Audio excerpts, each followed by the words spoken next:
Welcome to our new video of this Cloudways series. In this video, we will see how you can access the files of your server. So we already have the test server here. Click the test server. Here we can access the files using SFTP and SSH access.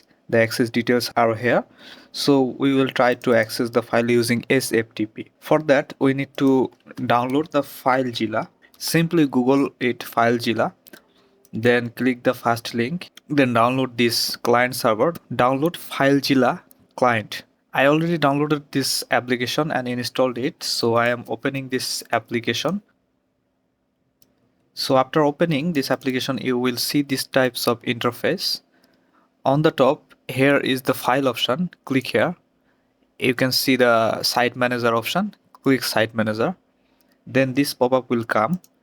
Now you need to add a new site here. Click new site.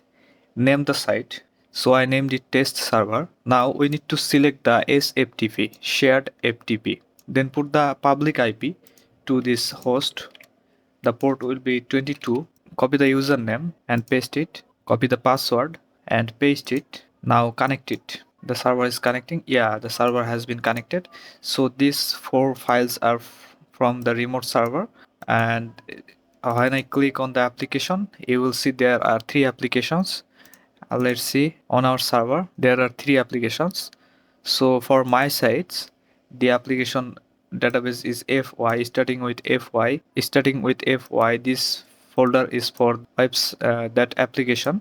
So when I click it, here we can see all the folder under this. Under public HTML, we can find all the WordPress files here. So if you need to delete or edit any file, you can delete or remove the file, and you can directly upload the themes and plugins using this FTP server.